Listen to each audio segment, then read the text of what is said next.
अस्सलामु अलैकुम वरहमतुल्लाहि वबरकातुहू।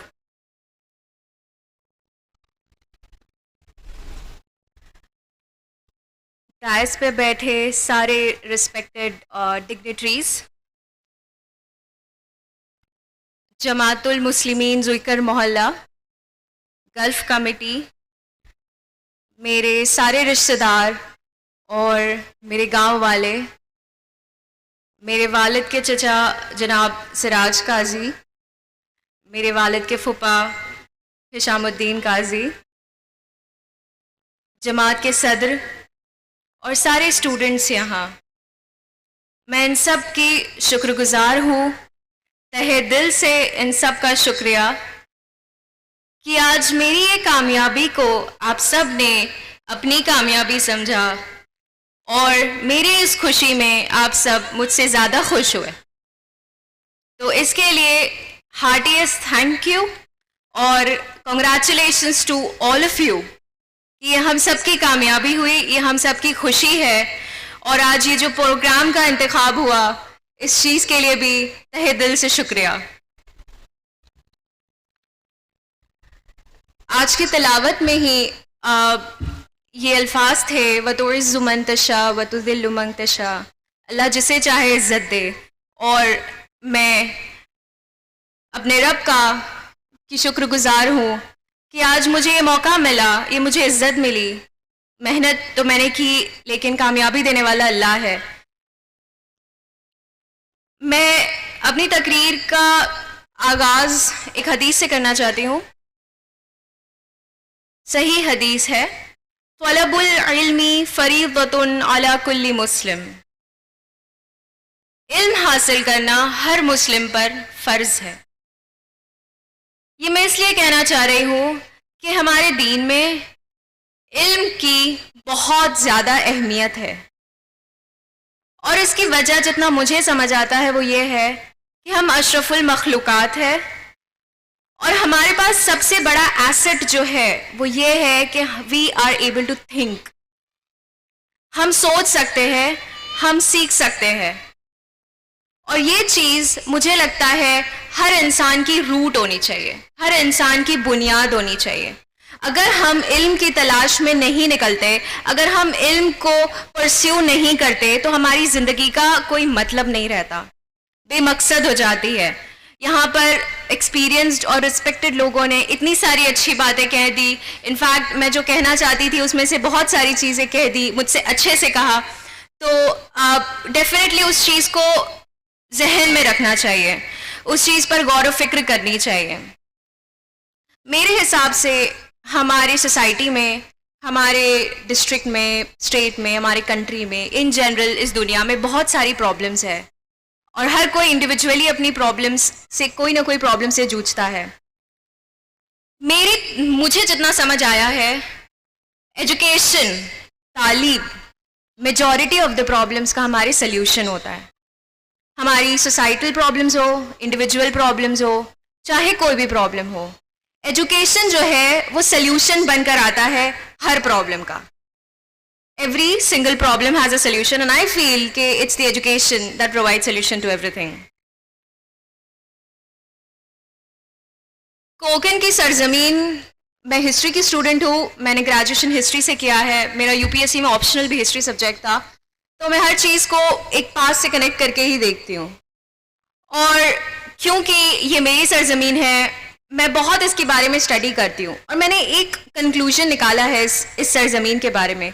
वो ये कि जो ज़मीन है ये बहुत ब्रेव लोगों की ज़मीन है, बहुत एंटरप्राइजिंग लोग हैं, वेरी ब्रेव, वेरी इंटेलिजेंट और बहुत टैलेंट है यहाँ पर। इससे ज़्यादा टैलेंट मुझे लगता है कि जब पूरा एज अ कॉन्टिनेंट अगर हम बात करें तो जो किनारे पे, जो हम कोस्ट पे है ना, हमने बहुत अलग अलग जगहों को टच कर लिया है और सबसे पहले किया। सारा रेस्ट ऑफ द कंट्री से ज़्यादा हमने कोस्टल लोगों ने अलग अलग जगहों पर जाकर बहुत अपनी ब्रेवरी बताई है।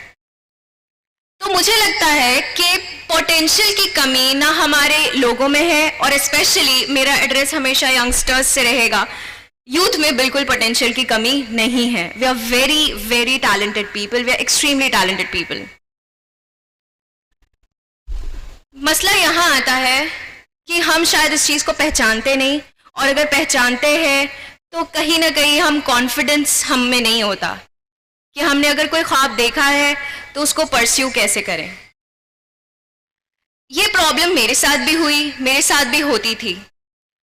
और मैं एक चीज़ कहूँगी कि जब ये यूपीएससी का एग्ज़ाम है, इसका जो थर्ड स्टेज होता है, इंटरव्यू का स्टेज, ये जो इंटरव्यू होता है एक बड़े से हॉल में, एक चेंबर में होता है, जहाँ पे बाहर बड़ा सा दरवाज़ा होता है, और नेक्स्ट कैंडिडेट जो इंटरव्यू का होता है, उसको उस दरवाजे के बाहर एक लकड़ी की कुर्सी होती है, जिस कुर्सी की यूपीएससी एस्पिरेंट की नज़र में बहुत अहमियत होती है. वो कुर्सी पे बैठाया जाता है आपका टर्न आने के 5 मिनट पहले. और सबसे ज़्यादा कहा जाता है कि आपके दिल की धड़कन उस कुर्सी पे बैठ के, कि अभी मेरा नंबर आएगा, अभी मुझे बुलाया जाएगा, सबसे ज़्यादा दिल की धड़कन तेज़ उस वक्त होती है. और वो 5 मिनट जो होता है ना, आप सब अपने बारे में सोचते हो. वहाँ दिल्ली में धौलपुर हाउस जहाँ इंटरव्यू होता है, वहाँ पे उस चेंबर के बाहर उस कुर्सी पे बैठकर आप अपनी ज़िंदगी के बारे में सोचने लग जाते हो कि हम कहाँ से आए हैं, हम कहाँ से आए हैं, हम कहाँ तक पहुँचे, सक्सेस मिलेगी नहीं मिलेगी. उस टाइम पे मुझे मेरे अब्बू ने बोली हुई एक बात याद आई. मेरे अब्बू ने मुझसे कहा था, बेटा तुम्हारी दादी ना कलेक्टर थी, उनमें इतनी हिम्मत थी, इतनी इंटेलिजेंट थी वो, उन्हें मौका नहीं मिला, आज तुमको मौका मिला है. And I thought about her कि मैं अगर हूं यहाँ पर तो मेरे पीछे इतने बड़े लोग हैं, उनकी दुआएं हैं, उनकी हिम्मत है. और फिर मैं अंदर गई. अल्हम्दुलिल्लाह मुझे बहुत बढ़िया मार्क्स मिले इंटरव्यू में, one of the highest marks मिले, और बहुत अच्छा भी हुआ मेरा इंटरव्यू. कहने की बात ये कि अगर हमारा पोटेंशियल, हमारे अंदर क्या काबिलियत है, हम में क्या टैलेंट है, इसको अगर हम नहीं पहचानते हैं तो हम बहुत नुकसान में होते हैं. मुझे ऐसा लगता है कि अगर हम में से कोई भी ये बात पे गौर फिक्र ना करे कि हम क्या क्या करने के काबिल है, और उस चीज़ को हम छोड़ दें, उस चीज़ पे हम नहीं सोचें, तो नुकसान मेरे हिसाब से, मेरे एनालिसिस से एक जनरेशन का होता है. अगर आपने नहीं किया तो अब अगला मौका किसको मिलेगा? अगली जनरेशन को मिलेगा, अगली पीढ़ी को मिलेगा, उस उम्र में आने वाली नेक्स्ट 25 साल बाद मिलेगा. क्या हम अफोर्ड कर सकते हैं इतना बड़ा नुकसान? हम नहीं कर सकते. अगर मैंने नहीं किया तो मैं कल किससे उम्मीद करूंगी? मैं अपनी औलाद से उम्मीद करूंगी. कितने साल का गैप? 25 में पूरी दुनिया कहां से कहां चली जाती है.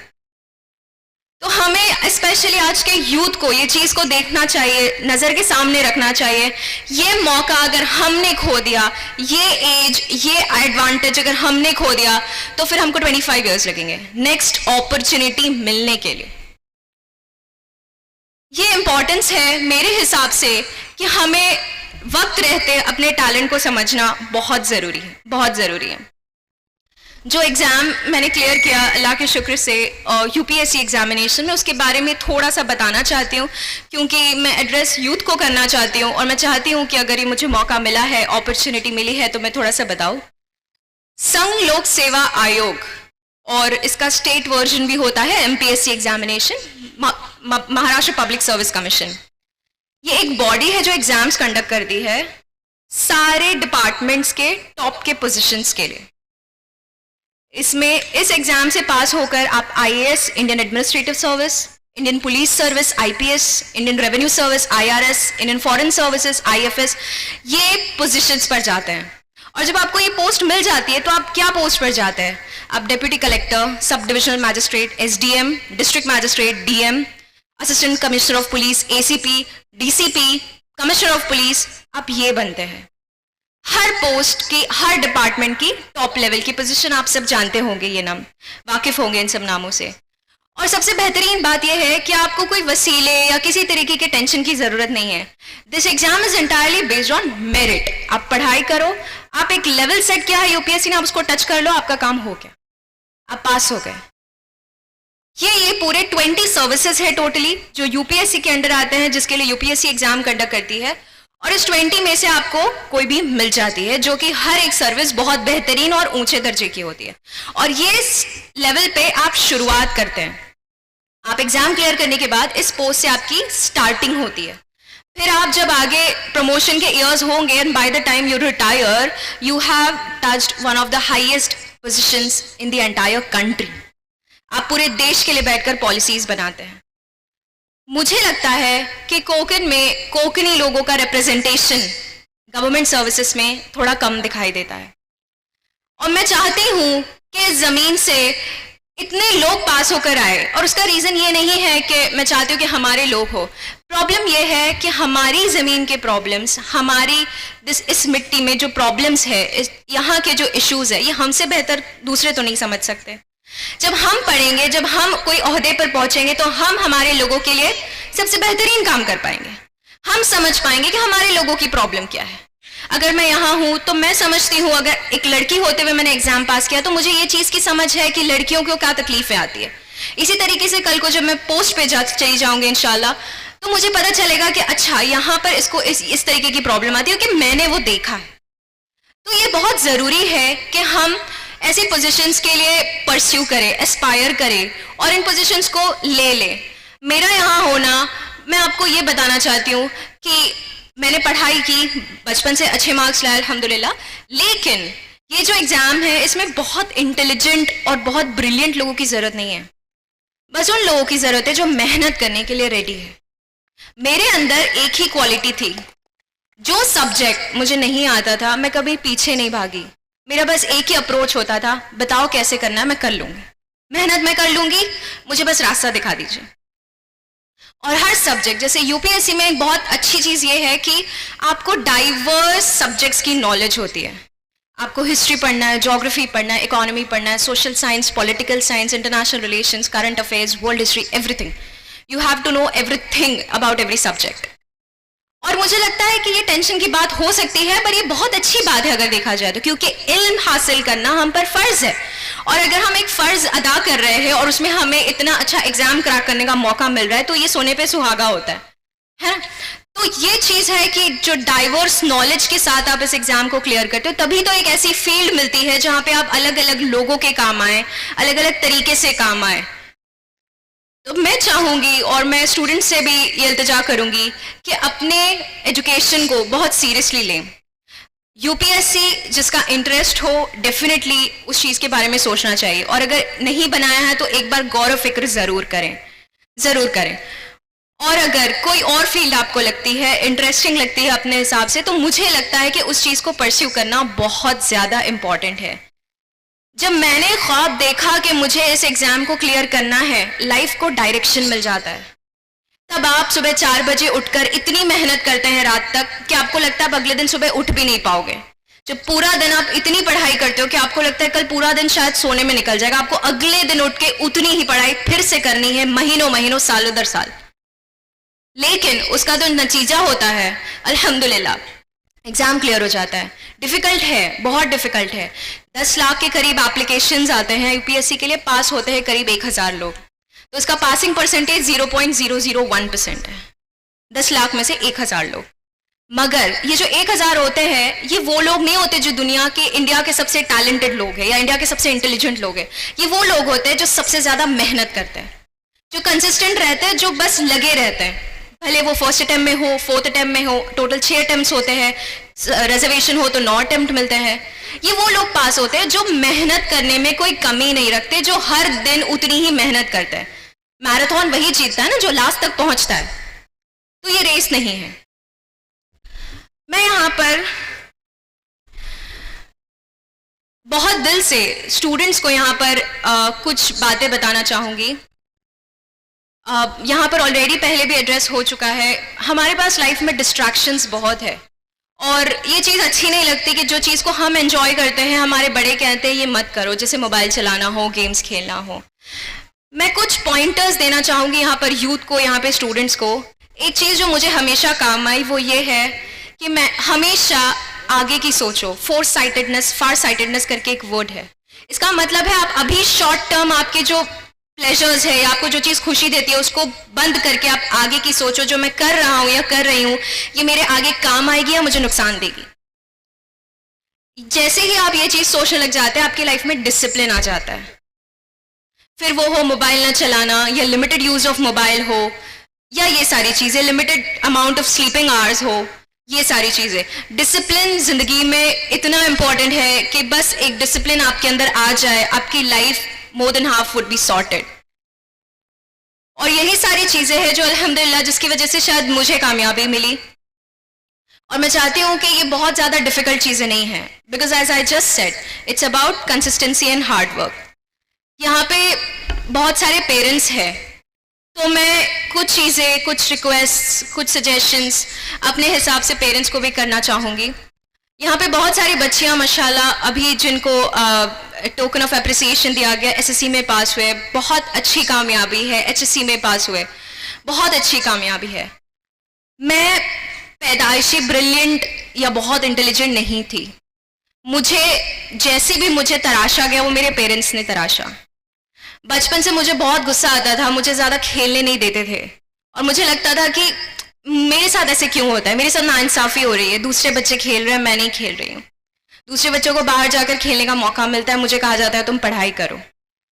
मगर मुझे लगता है एक उम्र तक मुझे ये चीज़ फील हुई, उसके बाद हर दिन मैं शुक्रगुजार रही हूँ मेरे ऐसे पेरेंट्स का जिन्होंने कहा कि तुमको शादी में आने की ज़रूरत नहीं है, तुम बैठकर पढ़ाई करो।